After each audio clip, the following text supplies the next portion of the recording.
Las mulas de dinero o muleros bancarios son personas reclutadas por redes criminales para recibir fondos obtenidos ilícitamente en sus cuentas bancarias y así transferirlos a terceros, generalmente en el extranjero, actuando como intermediarios en el blanqueo de capitales.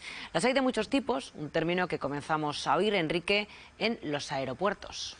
Sí, buenas tardes, Silvia. De nuevo, los muleros famosos que transportaban la droga y que la policía, la Guardia Civil, en este caso los aeropuertos, pues localizaba, a veces sí, a veces no, con esa droga que la metían dentro de su cuerpo y también la llevaban por fuera. Bueno, pues todo ha evolucionado, los delitos van cambiando y también la manera de hacerlos. Las organizaciones criminales ahora contactan a través de bajas cantidades de dinero con personas que son las mulas, en este caso bancarias, y les piden que abran cuentas corrientes con sus DNIs para blanquear el dinero. Pero de esto sabe mucho nuestra invitada de hoy, Carmen Sánchez. Buenas tardes y gracias de nuevo por venir. Buenas tardes. Abogada penalista, has llevado muchos temas de mulas. Generalmente suele ser, dentro de las organizaciones criminales, los que acaban cayendo antes, ¿no?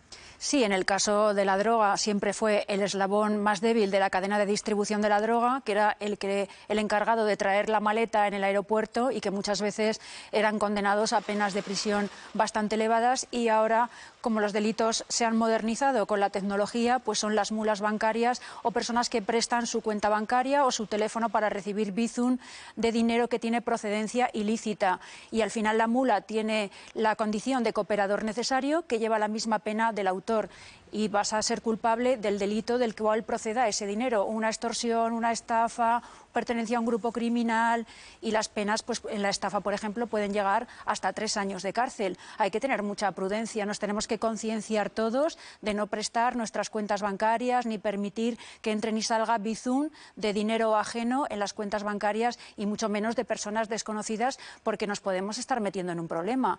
Por ejemplo, yo llevo un asunto que por un bizum de 60 euros procedía de un grupo criminal, una estafa y una falsificación de documentos, y por 60 euros en un bizum que recibió y después entregó, le solicitan ahora mismo 4 años de prisión por 3 delitos. Entonces tienes que tener mucha precaución de ver de dónde procede ese dinero. Es un juicio que todavía no se ha celebrado y estamos pendientes de la celebración, pero imagínate en qué problema te puedes meter por recibir dinero ajeno. Claro, ocurre que en muchas ocasiones nadie asocia recibir un bizum o abrir una cuenta corriente a un acto delictivo y, claro, a partir de ahí luego llega la sorpresa, porque no siempre se asocia con el propio interesado, quiero decir, no siempre lo asocia con un acto En este delictivo. caso que os he explicado, era su propio primo quien le dice: vas a recibir un bizum de unas zapatillas que yo no lo puedo recibir porque no puedo recibir bizum de personas que no están en mis contactos. Bueno, pues esa procedencia del dinero era para un evento masivo, habían creado entradas falsas y las habían vendido a través de grupos de WhatsApp, le habían difundido todas las entradas y había recibido él, como muchas personas más, dinero para esas entradas. Pues ahora tenemos un juicio pendiente con 27 testigos, 7 personas acusadas, y todas las personas que recibieron bizum están también investigadas en este procedimiento. Por lo tanto, hay que tener mucha precaución, y el que quiera recibir y pasar dinero, que se abra su propia cuenta bancaria, no permitir nunca que la cuenta bancaria sea utilizada por otras personas. Bueno, pues vamos a conocer más detalles de cómo actúan estas redes, Enrique. Lo hemos contado ya, lo ha contado Carmen, pero para que quede más claro, estamos hablando de personas que captan las organizaciones criminales, como decía nuestra invitada, para blanquear ese dinero que viene de acciones, actos ilícitos. ¿Son conscientes o inconscientes? ¿Qué quiere decir? Pues que son conscientes de dónde se meten, o que de repente se ven sorprendidos, como decía Carmen, por un primo que te dice que recibas un bizum o que guardes un bizum que vas a recibir, que luego le pases el dinero.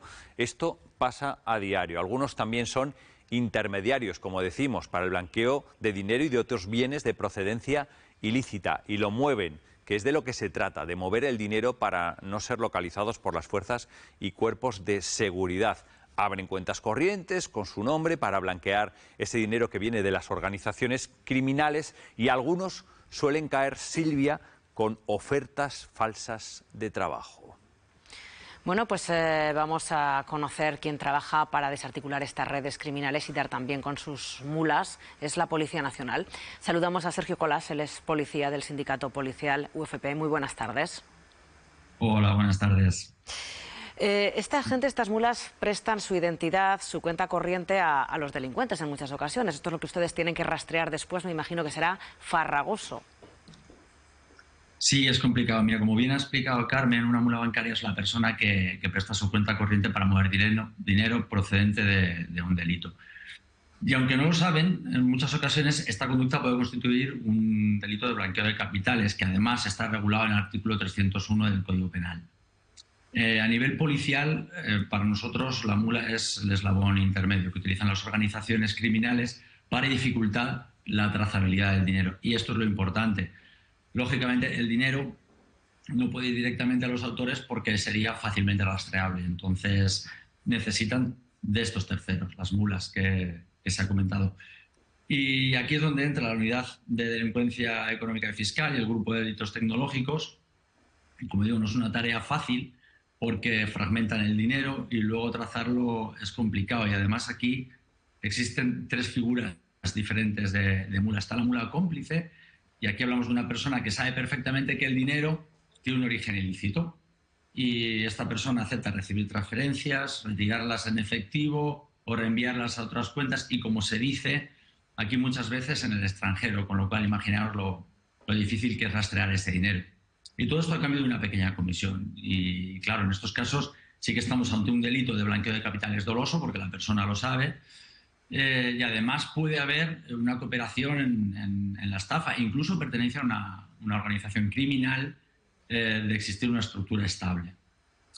Por otro lado, nos encontramos con la mula víctima.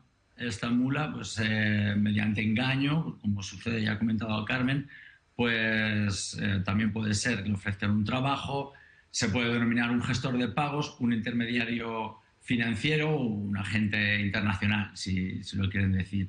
Entonces, estas personas creen que están trabajando. Lo que en realidad sucede es que están canalizando el dinero procedente de delitos. Y luego nos encontramos con la tercera figura, con la mula imprudente. Entonces, el Código Penal aquí también castiga el blanqueo cometido por imprudencia grave, es decir, nos encarga un desconocido o un conocido sin contrato o sin explicación mover grandes cantidades de dinero muchas veces a cambio de una comisión muy fácil.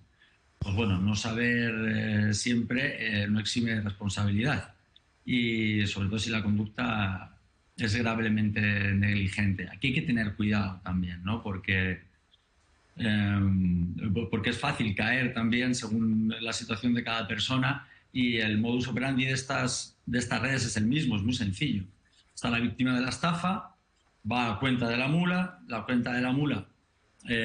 transfiere otra vez el dinero y ese dinero luego se retira o se convierte en criptomonedas, con lo cual rastrear ese dinero para nosotros es realmente difícil. Sergio, buenas tardes. Entonces, entiendo que estas mulas, no sé si es así o no, pero en algunas operaciones policiales se habrán encontrado a los mismos muleros, por así decirlo, a las mismas mulas, y eso va sumando delitos, en este caso de estafa, y luego ya hay que demostrar que pertenezcan a una organización criminal, ¿no? Sí, claro. En este caso, si hablamos de la mula cómplice sabe perfectamente que ya se está cometiendo un ilícito. De hecho, muchos muleros lo que hacen es captar a otra gente, a otros muleros, para mover todavía más cantidades de dinero, y cuantos más muleros tienes, más dinero recibes. Entonces, efectivamente, luego si se demuestra que pertenecen a una banda criminal organizada, pues por supuesto la pena puede ser muchísimo mayor, claro. Claro, al final tienen la misma estructura que una estafa piramidal. Efectivamente, así es. En muchos de los casos así es. En este caso sí. Sergio, me imagino que esto, sobre todo aquí la clave es rastrear el dinero, y las mulas, entre comillas, ayudan a que la policía pueda localizarlo en las cantidades que sea, porque me imagino que las organizaciones criminales tienen otros medios para blanquear ese capital que proviene de delitos, ¿no?